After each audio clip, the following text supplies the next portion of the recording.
네, 오늘 주시는 하나님의 말씀은 마태복음 17장 22절에서 27절입니다. 마태복음 17장 22절로 27절입니다.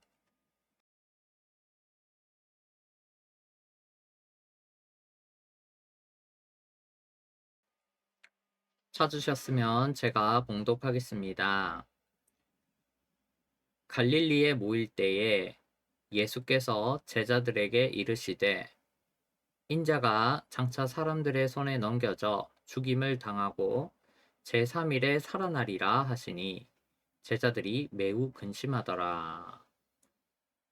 가버나움에 이르니 반세겔 받는 자들이 베드로에게 나와 이르되 너의 선생은 반세겔을 내지 아니하느냐 이르되 내신다 하고 집에 들어가니 예수께서 먼저 이르시되 시몬아 내 생각은 어떠하냐 세상 임금들이 누구에게 관세와 국세를 받느냐 자기 아들에게냐 타인에게냐 베드로가 이르되 타인에게니이다. 예수께서 이르시되 그렇다면 아들들은 세를 면하리라. 그러나 우리가 그들이 실족하지 않게 하기 위하여 내가 바다에 가서 낚시를 던져 먼저 오르는 고기를 가져 입을 열면 돈 한 세겔을 얻을 것이니 가져다가 나와 너를 위하여 주라 하시니라. 아멘.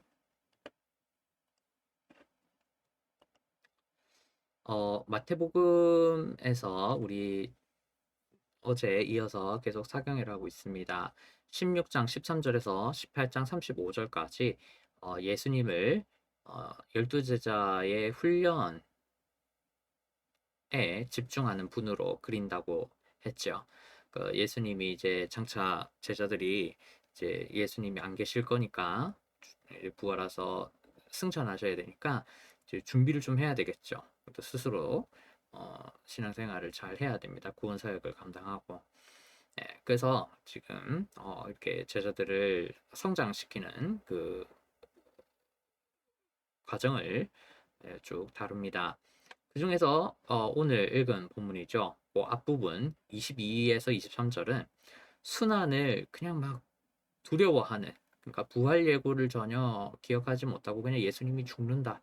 예수님 죽는데 부활한다는 말을 들었음에도 알고 있음에도 그게 제대로 매칭이 되지 않아서 그저 막 두려워하는 그런 모습을 다루고 이어서 24에서 27절은 이제 그 상황을 대표적으로 또 반영하는, 그러니까 어떻게 되죠? 유대교인들의 질문이 나오고 그것에 대해서 성급하게 그냥 답변하고 들어와 가지고 예수님이 베드로에게 어떤 일이 있었는지 보지 않고도 아시니까 그 설명을 어떤 질문을 던지고 바로 어떤 표적을 삼아 버리시는 아주 그런 글을 통해서 베드로가 또 깨달음을 얻을 수 있도록 신앙적으로 성장할 수 있도록 도와주시는 그 예수님을 다룹니다. 오늘 제목은 제자들을 준비시키는 그리스도 여섯 번째 시간 순환 예고와 가르침 2라는 제목으로 은혜를 나눕니다. 제자들은 예수님의 고난과 죽음에 대해서 그동안 참 많은 예고들이 있었는데 그것을 여전히 수용을 하지 못하죠. 본문에 보면 예수님이 고난을 당할 것이더라고 제자들에게 말씀하시는 두 번째 상황입니다. 이 마태복음 앞쪽에서 첫 번째 순환 예고가 있었죠. 네, 이번에 두 번째 상황인데요. 이번에는 특별히 이제 유대교인들로부터 거부를 당할 것이다라고 그 전에 한번 이야기를 했는데 이번에는 내가 배반을 당할 것이다. 그러니까 우리 안에 있는 누군가가 나를 배신할 것이다. 그래서 내가 죽을 거야라는 말까지 덧붙입니다. 물론 예수님은 그 죽음을 그냥 당하다 그걸로 끝나는 게 아니고 제3일에 살아날 것이다. 부활할 것이다. 라고 딱 정확하게 붙이시죠. 근데 제자들은 지난번에도 첫 번째 선언 예고에서도 그 이야기를 했는데도 또 이번에도 하는데도 살아날 것이라는 것에 대해서는 전혀 집중을 하지 않고 그러니까 기뻐하거나 놀라는 반응이 있어야 살아나신다고요? 와, 살아나신다고요? 이런 반응이 있어야 되는데 그냥 이번에 누가 배신해 가지고 그냥 예수님이 죽는데 또 이번에 또 예수님의 죽음에 대해서만 "어떻게 하지? 그럼 우리는 어떻게 돼?" 이런 식으로 반응을 해 버립니다. 근심하는 거죠. 구체적으로 본문을 보겠습니다. 22에서 23 절인데요. 이 단락을 시작할 때에 독립 성격이 시작됩니다. 그러니까 예수의 주위에 그들이 모였을 때 그리고 갈릴리에서라는 표현이 나오죠. 이것은 예수님의 순환 예고를 암시하는 표현입니다. 첫 번째 순환 예고 때도 그렇고 또 이번에도 또 비슷한 그 단락의 문장 표현이 나오는 거죠.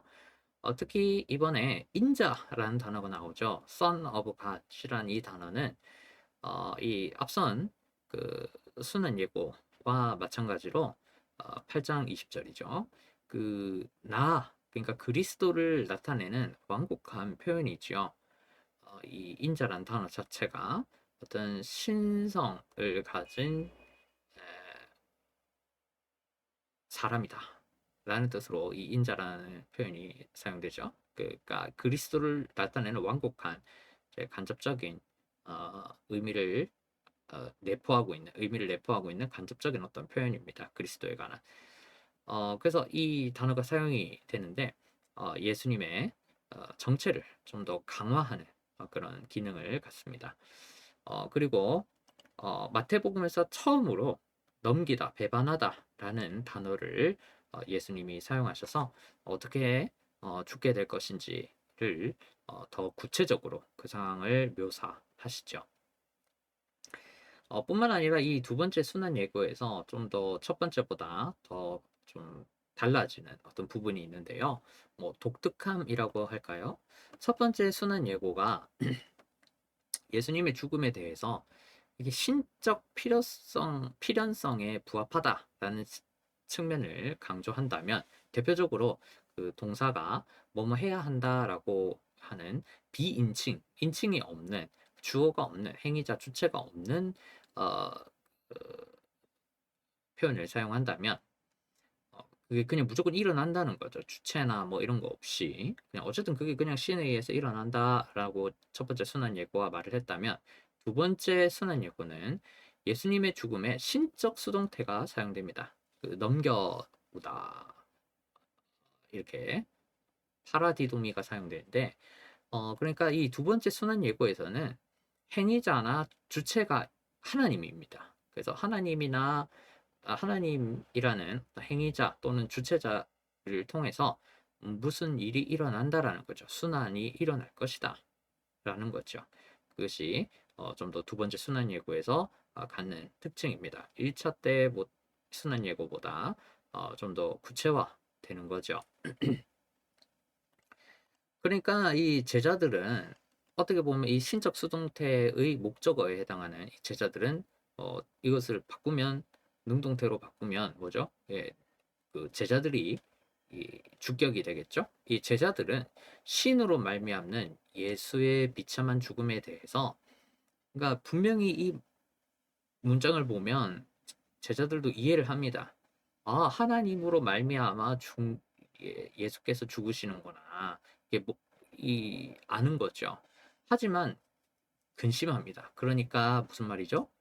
듣기는 들었는데 대충 무슨 말인지는 알았는데 이제 그것이 실질적으로 매칭이 머리에 된 것이 아니라는 것이죠. 그러니까 제자들이 첫 번째 순환 예고에서 강조된 죽은 지 3일에 부활한다라는 이 예고를 하나님으로 말미암아서 죽고 다시 하나님으로 말미암아 살아난다라는 것을 제대로 이해를 하지를 못합니다. 제자들은 단순히 그냥 하나님으로 말미암아서 죽고 살아난다 이것까지 해야 되는데 그 앞에 것만 자꾸 그냥 죽는다라는 것에만 초점을 맞추고 있는 거죠. 말을 다 들었음에도 그 한쪽 부분에 쏠려가지고 그 부분만 자꾸 되씹는 그런 모습이 연출됩니다. 많이 부족하죠. 이제 예수님 진짜 이제 순환을 당하셔야 되는데 이제 어떻게 하려고 좀 이렇게 안타까운 또 많이 부족한 모습이 드러납니다. 이어 24에서 25절입니다. 중요한 사건이 발생합니다. 예수님의 갈릴리 사역의 중심지죠. 바로 가버나움. 주로 베드로와 안드레의 집에서 이제 머무셨죠. 이 가버나움에서 사건이 발생하죠. 세금을 걷는 자들이 성전세입니다. 베드로에게 묻습니다. 야, 너의 선생이 반세계를 내지 너의 선생은 그 반세계를 안 내냐? 이렇게 묻죠. 이것은 단순히 올해 성전세 납부해야 되는데 이제 너 낼 거야 안 낼 거야 이 말이 아니라 너 여태까지 성전세 내왔어? 라고 좀 어떤 의도를 갖고 나쁜 의도를 갖고 물어보는 것입니다. 일단 성전세의 액수에 관해서 조금 설명을 하면 보통 일단 일반적인 그런 노동자들의 한 이틀 정도에 해당하는 액수였어요. 공적인 어떤 제사를 위해서 그리고 그 성전도 건물이니까 낡잖아요. 그럼 유지를 해야 되죠. 그럼 고쳐야 되고 그런데 성전세가 사용됐죠. 그리고 또 일부는 그 성전을 좀 넓게 봐서 예루살렘이 또 도시니까 성벽도 있었고 그런 어떤 어, 시설 유지 관리를 위해서 또 이렇게 사용이 되었어요. 당시에 그 유대인들이 이집트에 많이 애굽에 많이 거주했는데 800만 내지 1000만 명 정도 있었다고 추정이 됩니다. 그래서 거기에서 이제 성전세를 징수하는 자들이 이제 사람이 워낙 많으니까 뭐 우리로 따지면 뭐 서울 1000만이라 치고 뭐 그 정도 되는 거죠. 그 성전세를 거둬들이려고 간이로 징수처를 설치하기도 했죠. 그러니까 당시에 이 질문을 던지는 베드로에게 질문을 던지는 얘네들은 성전세 곧 두 개의 드라크마 동전을 내고 있는지 그렇지 않은지를 이제 어, 정치적인 어떤 고차원적인 이제 정치 방정식으로 사용해서 이제 질문을 던집니다. 너 성전 유지와 보존에 이렇게 얼마나 기여를 했어? 너 계속 해왔어? 그리고 우리가 바리새인 특히 어, 또 그렇고 또 유대교회 또 다른 또 성전 어,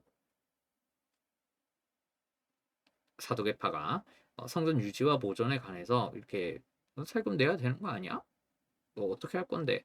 이렇게 물어보는 것은 만약에 안 내겠다 하면은 그것은 성전 유지와 보존에 참여하지 않는 나쁜 사람으로 몰릴 수 있는 그런 어, 상황을 연출시키는 것이었죠.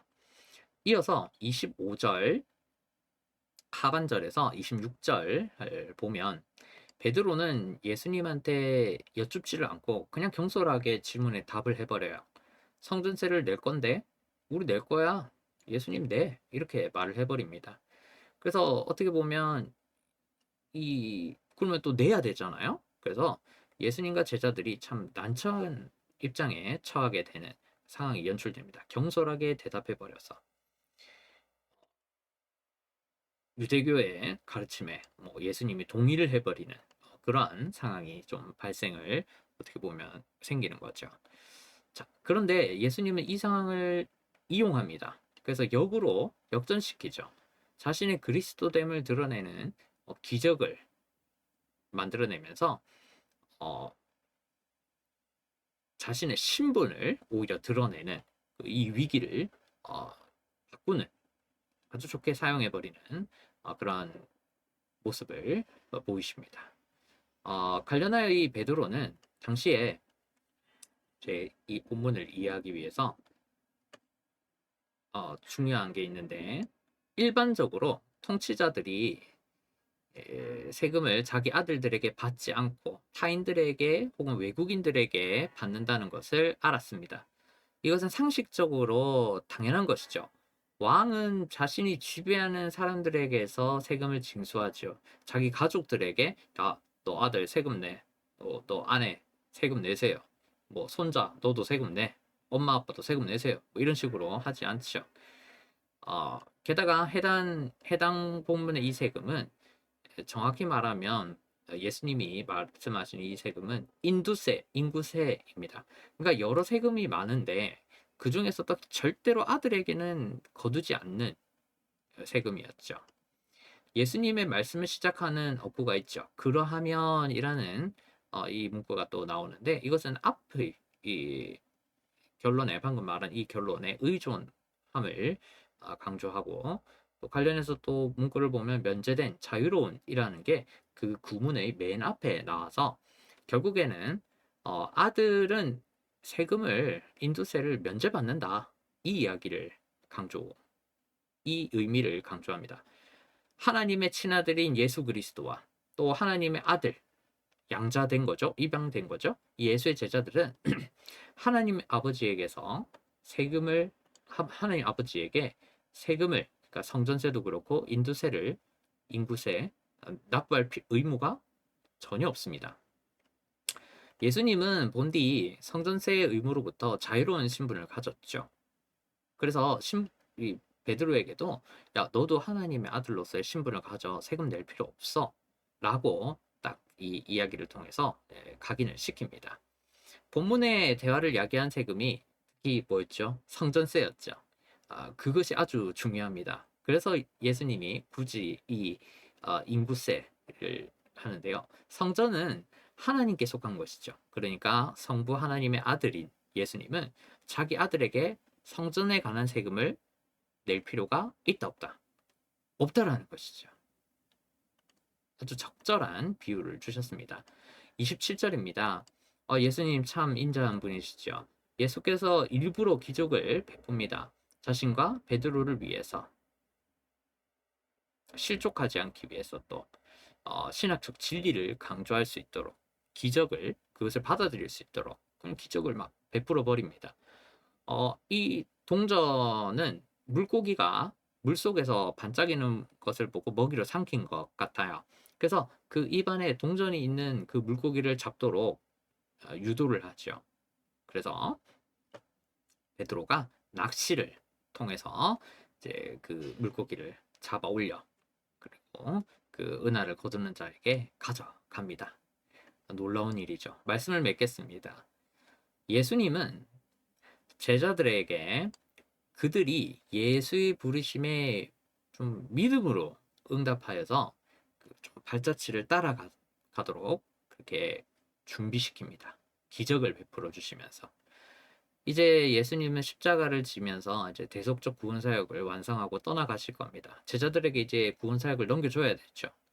그러니까 제자들은 신앙적으로 성장해야 합니다. 이 중요한 시기에 예수님은 분명하게 이 기적을 통해서 어, 부활을 고난으로만 그냥 죽음으로만 예수님의 죽음에 대해서만 그 집중하는 제자들이 아니라 이제 그 이후에 부활까지도 생각할 수 있는 그런 놀라운 분이심을 이해할 수 있도록 각인하도록 이제 기적을 베풀어 주십니다. 베드로는 너무 많이 부족하죠. 아주 경솔하게 또 고차원적인 방정식에 성취방정식에 그냥 그대로 또 팍 빠져버리는 그러한 실수를 해버리죠. 하지만 그것을 다 풀어내며 예수의 그리스도됨을 예수님이 드러냅니다. 그리고 죽음에 머물지 않고 부활까지도 생각할 수 있도록 성장시키는 계기로 만들어가는 과정이 그려집니다. 특히 또 이 본문은 마태복음이죠. 마태 공동체에게 아주 적절한 본문이기도 합니다. 유대인들 위주로 이 마태 공동체는 구성이 되었었죠. 성전세로부터 아주 어떤 치열한 이걸 내야 되냐 말아야 되냐 공방을 벌이고 논쟁을 벌일 수 있었던 그런 상황에 처해 있었습니다.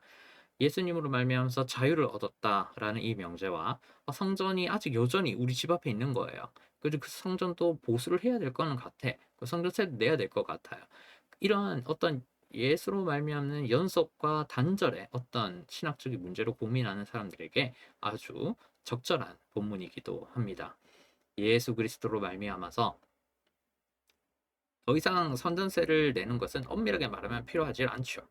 하나님의 자녀이기 때문에 세금이 안 내도 됩니다. 하지만 그러한 정당한 자유를 제한하면서까지 예수 그리스도의 도래를 선언할 수 있게 그 능력을 가져야 된다라는 중요한 교훈을 줬을 겁니다. 마태 공동체의 말이죠. 그렇게 이 본문은 마태 공동체에게 어떤 이 예수님께서 하신 것을 보면서 또 신학적으로도 깨달음을 주고 또 신앙적으로도 좀 더 성숙할 수 있는 그런 계기가 되었을 겁니다. 제자들에게만 국한된 것이 아니었던 것이죠.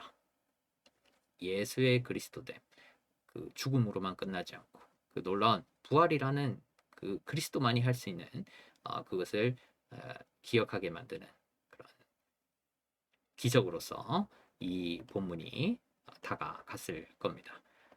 같이 한번 기도하도록 하겠습니다. 구원을 베푸시는 삼위일체 하나님, 오늘도 은혜 주심에 감사합니다. 예수 그리스도의 고난과 죽음과 부활을 통해 구원 사역이 이루어집니다. 특히 예수님의 부활을 철저히 기억하여 위축되거나 경솔하지 않은 신앙생활을 하게 도와주세요. 나아가 저에게 예수의 그리스도됨을 전할 만큼 신앙적으로 성숙하게, 성장하게 하나님의 능력을 드러낼 수 있는 그런 자가 되게 도와주세요. 우리의 유일한 중보자 예수 그리스도의 이름으로 기도드립니다. 아멘.